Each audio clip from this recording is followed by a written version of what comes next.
So the cast got me in the door for this film, and I say the first opening moments kind of had me settle for a little bit, but overall I thought this film was a little boring and wish it had a little more action, but it's still worth to talk about it. So let's jump into my review of the new film, Operation Seawolf.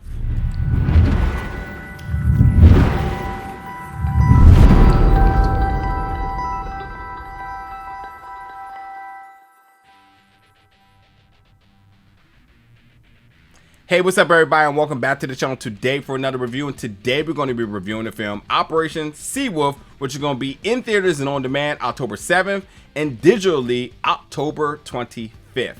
So this film is written and directed by Stephen Luke, who's done The Great War, and it stars Dolph Lundgren from the Rocky franchise and Frank Grillo, who is one of my favorites. That if you are a fan of this channel, that you know I always talk about Frank all the time. So by that alone, I said, let's check it out. Now, first thing is first, I do understand that this is a sort of period piece around the time of World War II.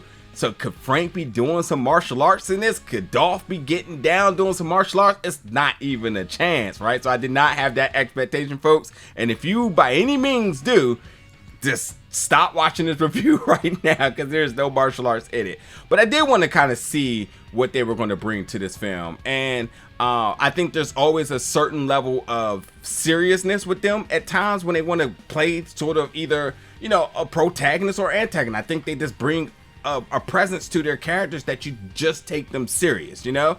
And in this case, it's still the same thing, except with Dolph's character, it's a lot of conflict. He plays Captain Kessler, who is a man who's lost everything. And a man that's lost everything is certainly a dangerous man, especially during the time of war. He is a captain of Germany. And this is, again, about the ending last few days of World War II, which, if you know about that time, this is where Hitler's reign has, well, Hitler died and his reign has fallen. And with that, you know, just to call it what it is him being part of the German Navy. He wasn't on a Hitler train. Like, just call it what it is. But also he had some major losses recently, and some trauma. And he's just trying to get back into the midst of things. But also because of him not seeing eye to eye with some of his other German soldiers, because they're completely pro Hitler and he's not. You know, there's a little bit of conflict within the ranks here. But ultimately, they are out on a mission to board, and this operation is called Operation Seawolf, which they're going to take this submarine, preparing missiles to attack the U.S. coast. So, you know, obviously America is preparing for this, and Germany is on the way. Now, on the opposite end of things here, we have Commander Ingram, played by Frank Grillo, who is on the U.S. side of things, who are preparing for battle. That's pretty much what's happening here. So ultimately, with a very CG heavy opening of some submarines, you kind of get a little bit of expectation as to what this film is going to feel and look like. I could be wrong, but I think the CGI is definitely done by Unreal Engine. Like, it certainly looks like out of a video game. And that's not really a bad thing. The only thing is that because it does look like that, when they actually go back into the practical stuff, sometimes it makes it so noticeable you can't tell. And I love Unreal Engine, and I love that sort of graphic display and design. But I think sometimes for film, when you have so much of it, it really makes the practical stuff like apparent that it's practical, that the CGI stuff is apparent that it's very computer generated heavy. So there's that. But if I had to separate the two, the CG stuff definitely told a very interesting story. I thought the graphics looked really cool. And as a video game connoisseur, shall I say, you know, it's easy for me to watch. But I will say to somebody who does not look at something like that often, will be like, oh, this looks kind of corny, you know what I mean? But I thought it was done really well. I mean, I thought it actually got better as the film got deeper into it as well, too. I thought, like, in certain aspects, like when planes started to get involved and we started to have some of these scenes where they were attacking battleships was attacking one another, I thought, you know, that's where we really got to see the design beauty at its best. As far as like the practical stuff, I mean, most of the time they were inside of a submarine or inside of a war room strategizing. So ultimately, it's very limited. Could have been like a pandemic movie with a limited cast and a limited set. So it just really wasn't impressive. It was a little bit boring at times too. But I will say again, with the opening being the way it was, I started to look forward towards the ending. What would this big battle look like at the end? And I think that like it really was kind of underwhelming. I was looking and expecting a lot more, and it wasn't. But it did tell a story. I'm not sure how politically, historically correct that this is and whatnot, but maybe that's kind of why they had to play it the way it did.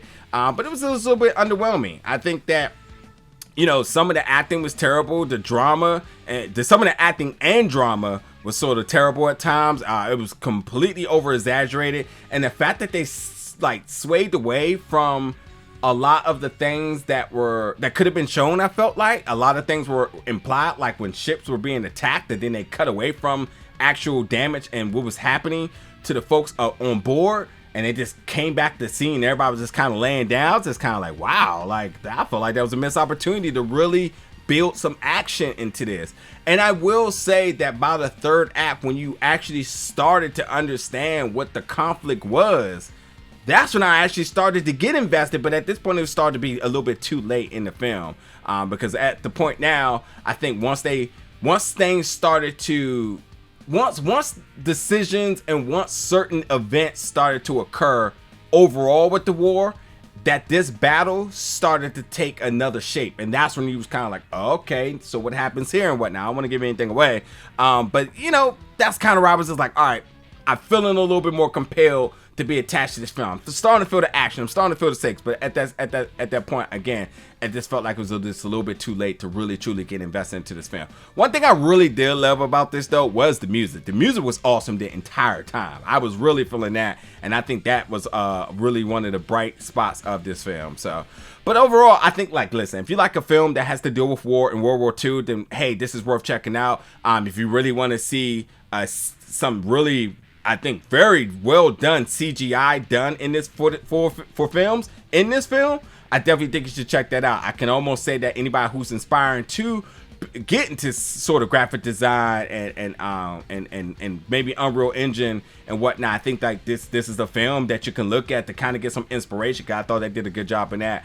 But as far as the practical stuff, it was a little bit boring. Wasn't really anything that really attached me to it. And overall, by it only being an hour and a half film, the film was already over, and I was just like, well, okay, guess that's it. So, but you know, check it out. I think in theaters the sound's gotta probably be nuts. You know, I think that the sound mix has probably got to be nuts in this inside of a big theater room. So definitely check it out if you do get a chance, and this sounds like it interests you. But yeah, this is Operation Seawolf. Jump in the comments, folks. Let me know your thoughts about this film once you check it out, and as always, stay tuned for more reviews very soon.